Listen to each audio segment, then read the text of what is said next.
Bismillahirrahmanirrahim. Assalamualaikum warahmatullahi wabarakatuh.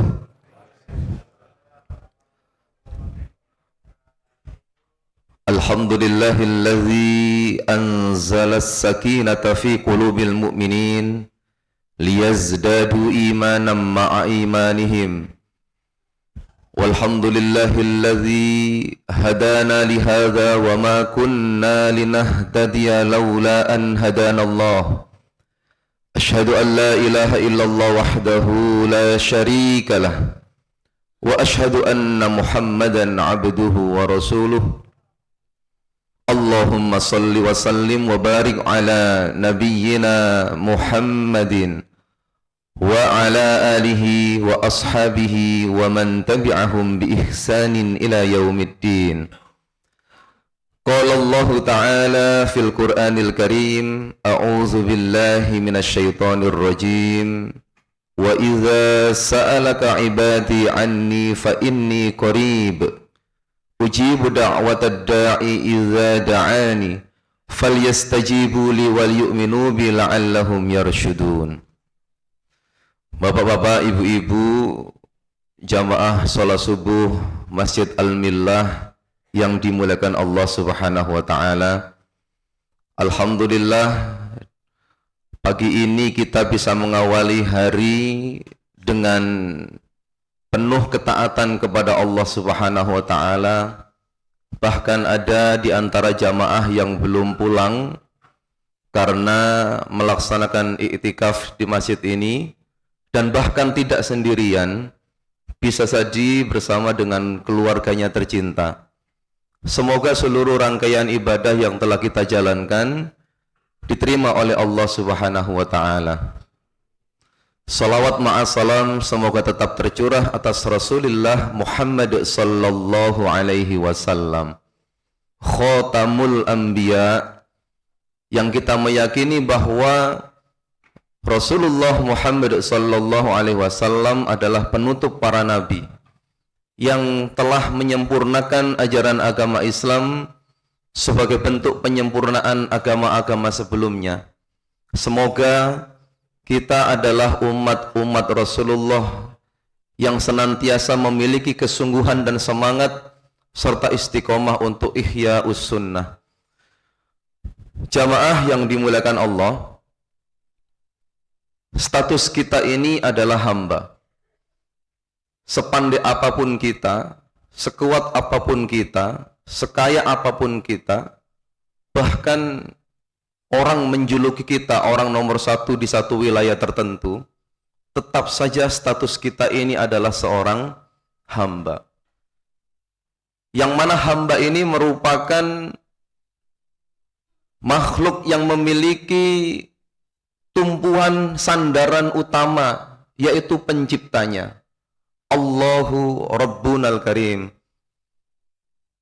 Allah yang menggenggam seluruh kepemilikan kekuasaan langit dan bumi. Maka ketika manusia ini memiliki cita-cita, ketika manusia ini memiliki harapan, ketika manusia ini memiliki kebutuhan yang harus dipenuhi, maka tidak seyogyanya dan tidak semestinya manusia hanya mengandalkan kemampuannya sendiri. Seringkali manusia kemudian terbelilit dengan pikiran-pikirannya sendiri, merasa bahwa hidupnya susah, merasa bahwa hidupnya berat, merasa bahwa masalah yang sedang dihadapi ini tak kunjung selesai.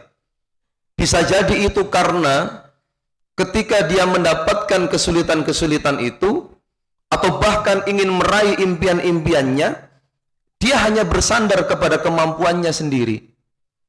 Dia tidak pernah menyadari bahwa dia punya Allah, dia punya Tuhan yang bisa menyelesaikan semua urusan-urusan hambanya. Sampai ketika kita bertanya, di mana Allah? Ketahuilah bahwa Allah itu adalah dekat sekali dengan kita. Aqrab min hablil warid, bahkan lebih dekat dari ulat leher kita. Ketika kita menengadahkan tangan kepadanya, memohon kepadanya, maka Allah akan jawab maka Allah akan kabulkan. Maka sebagai pembuka hari di waktu subuh ini, sebagaimana yang dicontohkan oleh Rasulullah Muhammad SAW, ada 3 harapan besar yang mestinya kita minta ketika kita berada di waktu subuh ini. Ada doa pendek yang termaktub dalam hadis Ibnu Majah, dikatakan bahwa Allahumma inni as'aluka ilman nafi'an. Permintaan pertama kita kepada Allah adalah kita diberikan ilmu yang bermanfaat. Sungguh perhatian agama ini terhadap ilmu luar biasa. Bahkan orang-orang yang dalam predikat thalibul ilmi itu disejajarkan oleh Allah dengan para mujahid-mujahid fillah. Man kharaja fi talabil ilmi kana fi sabilillah hatta yarji'a. Bahkan ilmu ini juga mengantarkan pemiliknya menuju surga Allah Subhanahu wa taala. Man salaka tariqan yaltamisu fihi ilman sahhalallahu lahu tariqan ilal jannah. Maka betapa kemudian kita merasa tentang ilmu ini harus menjadi ilmu yang betul-betul bermanfaat. Mulai dari cara kita mendapatkannya. Lalu ketika ilmu itu sudah berada pada diri kita, kita harus berpikir tentang bagaimana cara kita mengamalkannya. Sebab setinggi apapun ilmu yang kita miliki, namun tidak ada amal di dalamnya, maka hal itu hanya seperti pohon besar yang tidak memiliki buah, yang tidak bermanfaat bagi orang-orang yang ada di sekelilingnya. Bahkan ilmu merupakan salah satu modal yang terus akan kita bawa meskipun pemiliknya ini sudah berpindah alam ke alam barzah. Idza mata ibnu Adam inqata'a anhu amaluhu illa min thalathin. Shadaqatin jariyatin aw ilmin yuntafa'u bih aw waladin shalihin yad'u lah. Maka jelas sudah, semoga hidup kita ini senantiasa dalam bingkai-bingkai kebenaran, sehingga ilmu yang masuk ke dalam diri kita ini adalah ilmu-ilmu yang benar, ilmu-ilmu yang betul-betul bersumber dari Allah Subhanahu wa taala, yang bisa kita amalkan kepada orang-orang yang ada di sekeliling kita, maka kita pun mendapatkan pahala atas apa yang kita sampaikan kepada orang lain. Rasul mengatakan, man dalla ala khairin falahu mithlu ajrin fa'ilihi. Barang siapa yang menunjukkan satu jalan kebaikan kepada orang lain, maka dia akan mendapatkan kebaikan yang sama tanpa mengurangi pahala sedikit pun atas orang yang mengerjakan kebaikan itu. Sebaliknya, kalau kemudian cara kita meraih ilmu, cara kita memperoleh ilmu ini dengan cara-cara yang tidak baik, lalu ilmu yang kita pelajari ini juga ilmu-ilmu yang bertentangan dengan akidah, bertentangan dengan agama ini, lalu ilmu itu juga kita amalkan kepada orang-orang yang ada di sekeliling kita, maka ilmu akan menjadi sumber kerusakan di muka bumi ini. Oleh karenanya, kedudukan orang-orang yang berilmu itu sungguh luar biasa. Sampai-sampai Allah sejajarkan dengan orang-orang yang beriman, dan akan diangkat derajat orang-orang yang berilmu di hadapan Allah Subhanahu wa taala. Yarfa'illahu alladhina amanu minkum walladzina utul ilma darajat. Semoga Bapak Ibu, kalau kita sebagai orang tua menyadari keterbatasan kita dulu, belum bisa meraih jenjang pendidikan tertinggi, maka marilah kemudian kita motivasi generasi-generasi kita untuk bisa menjadi thalibul ilmi minal mahdi ilal lahdi. Meskipun pendidikan formalnya sudah sampai notok profesor, tapi janganlah kemudian merasa itu menjadi perlabu atau tempat berlabuh terakhir tanpa kemudian kita mengakses ilmu-ilmu yang lain. Maka semoga ilmu yang hari ini Allah titipkan kepada kita, kita mohonkan menjadi ilmu yang bermanfaat.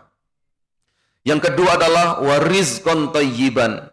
Kita minta kepada Allah seluruh yang melekat pada diri kita ini yang berupa rezeki, baik itu kesehatan, termasuk anak istri kita, termasuk apapun fasilitas yang hari ini sedang melekat pada diri kita, itu menjadi fasilitas-fasilitas rezeki yang thayyib, yang akan mengantarkan kita ini semakin dekat kepada Allah Subhanahu wa taala. Rezeki-rezeki yang Allah berikan kepada kita ini kita harapkan bisa menjadi wasilah, bisa menjadi media yang akan senantiasa mengantarkan kita ini kepada ketakwaan kepada Allah Subhanahu wa taala. Sebab kita meyakini bahwa al-mu'minul qawiyyu khairun wa ahabbu minal mu'minid dhaif. Seorang mukmin yang kuat, seorang mukmin yang kuat dalam hal apapun, ya, itu lebih baik dan dicintai, lebih dicintai oleh Allah daripada seorang mukmin yang lemah. Maka apalah gunanya kemudian kita diberikan rezeki yang melimpah, tapi justru itu semakin menjauhkan diri kita dari Allah Subhanahu wa taala, semakin membuat diri kita congkak, semakin membuat diri kita sombong dan seterusnya.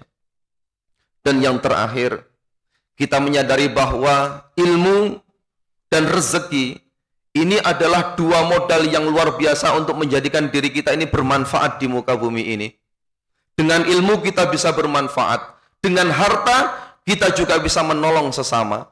Tetapi yang tidak kalah penting adalah amal soleh yang kita kerjakan ini mudah-mudahan termasuk kategori dan kriteria ahsanu amalan di hadapan Allah Subhanahu wa taala, sebagaimana firman Allah dalam Quran surat Al-Mulk ayat 2, A'udzubillahi minasyaitonir rajim, allazi khalaqal mauta wal hayata liyabluwakum ayyukum ahsanu amala wa huwal azizul ghafur.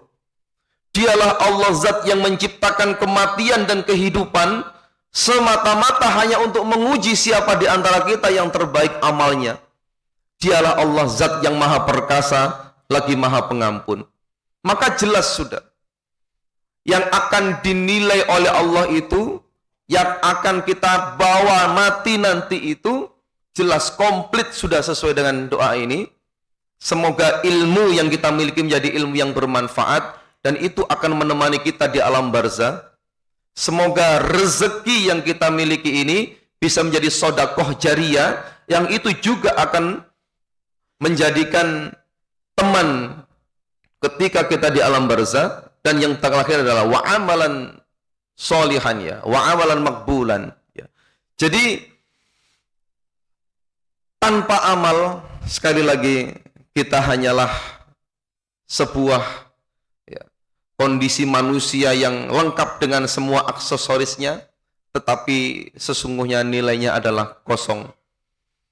Maka selagi kita mampu, selagi kita kuat, kalau kembali kepada Ramadan yang hanya tinggal beberapa hari ini, mari betul-betul kita maksimalkan untuk menjadikan kita hamba-hamba Allah yang beriman, yang senantiasa memiliki semangat untuk berfastabiqul khairat dalam bentuk amal ibadah apapun, yang penting diterima, yang penting diridhoi oleh Allah Subhanahu wa taala.